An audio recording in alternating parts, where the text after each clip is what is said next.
Halo, assalamualaikum warahmatullahi wabarakatuh. Jumpa lagi dan saya di channel Mang Dahril. Di video kali ini saya akan share kepada teman-teman tentang gulma pengganggu tanaman kayu manis. Namun sebelum lanjut ke videonya, jangan lupa untuk dukung terus channel ini dengan cara tekan tombol subscribe, like, comment, and share agar kedepannya channel ini bisa berkembang. Bagi teman-teman yang telah subscribe channel ini, saya ucapkan terima kasih. Teman-teman yang belum subscribe, saya mohon dukungannya dan subscribe channel ini karena subscribe itu gratis. Oke teman-teman, sekarang saya sedang berada di kebun teman-teman. Ini kebun kayu manis juga kebun kopi teman-teman ya. Karena di sini adalah lahan saya dilakukan penanaman secara tumpang sari atau menggunakan sistem tumpang sari. Itu ada tanaman utamanya kopi. Sebagai tanaman tumpang sari saya menggunakan kayu manis. Nah, di sini di dalam pembudidayaan kayu manis teman-teman, itu ada gulma yang sangat mengganggu tanaman kayu manis. Ya, jadi untuk gulma yang mengganggu tanaman kayu manis itu ada dua golongan teman-teman. Ada dua golongan besar gulma yang mengganggu tanaman kayu manis. Yang pertama adalah golongan gulma yang tidak merambat. Dan yang kedua adalah golongan gulma yang merambat. Nah, untuk golongan gulma ini semuanya itu berbahaya teman-teman. Ya, semuanya itu tidak bisa dianggap remeh teman-teman ya. Karena yang namanya gulma itu tentu sifatnya itu akan merebut unsur-unsur hara dan terjadinya persaingan ya, perebutan unsur hara dengan tanaman. Yang di sini jelas sekali kalau terjadi persaingan untuk memperebutkan unsur-unsur hara dari tanah, itu jelas tanaman akan kalah. Nah, kemudian kita kembali kepada golongan gulma tadi. Untuk golongan gulma yang merambat, ya seperti ini teman-teman. Ya, ini golongan gulma yang merambat. Ya, di sini di pohon kayu manis saya ini sudah ada gulma yang merambat. Ya, nah seperti ini. Nah, ini adalah gulma yang tidak bisa dianggap enteng teman-teman.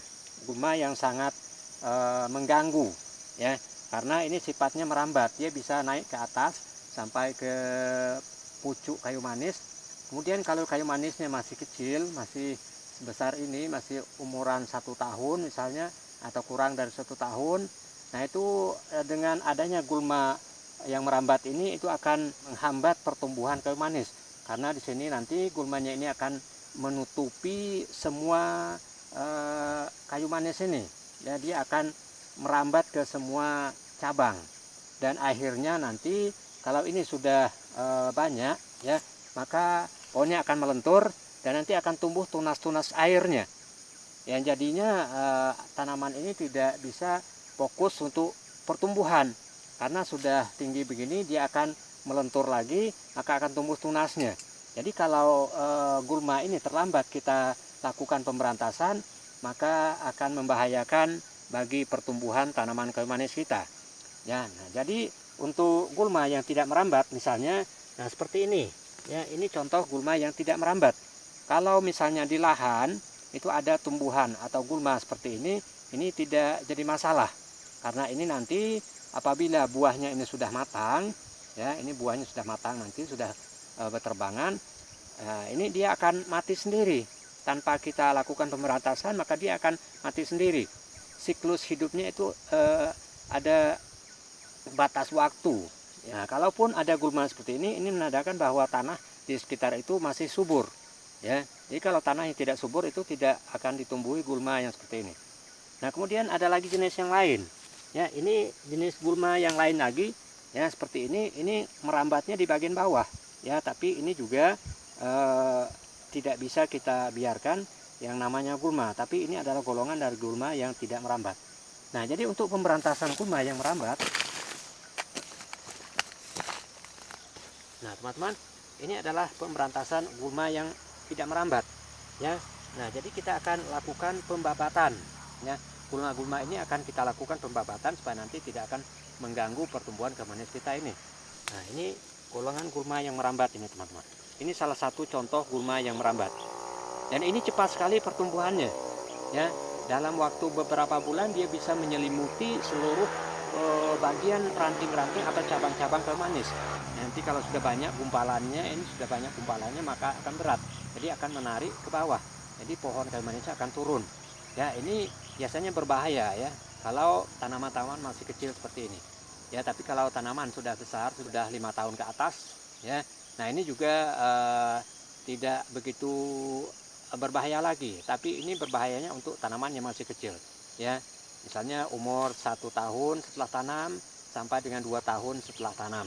Ya, nah ini adalah gulma yang sangat mengganggu teman-teman. Nah, seperti ini ya, dia akan mampu untuk naik ke atas ya, dia akan mampu naik sampai ke pucuk kayu manis. Nah, ini juga gulma yang seperti ini ya, sangat berbahaya bagi tanaman kayu manis maupun tanaman yang lain ya. Nah, jadi ini kita lakukan pemberantasan teman-teman, gulma yang merambat. Ya, ini akarnya panjang nih teman-teman ya. Ini akarnya nih, masih panjang. Jadi kita lakukan pemberantasan. Ini masih rimbun ya, kayu manisnya masih telur rimbun. Ini kita pangkas ya, kita lakukan pemangkasan. Nah, biar nanti gulma yang merambat ini tidak mudah naik. Nah, gulmanya kita buang semua.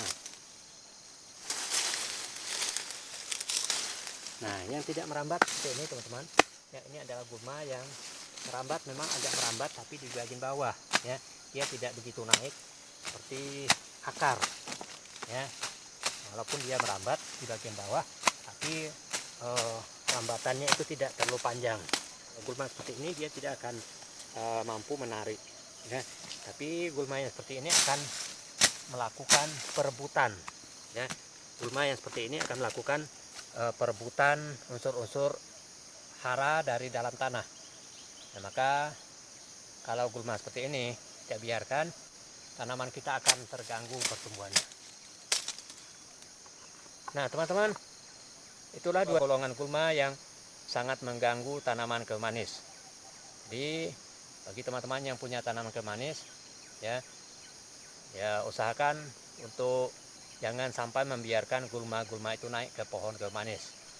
Ya, gulma ini akan membungkus semua ranting-ranting atau cabang-cabangnya, yang mengakibatkan tanaman kita tidak bisa bernapas. Nah teman-teman, demikian saja video saya kali ini. Terima kasih telah menonton, semoga bermanfaat. Jumpa lagi dengan saya di video selanjutnya. Wassalamualaikum warahmatullahi wabarakatuh.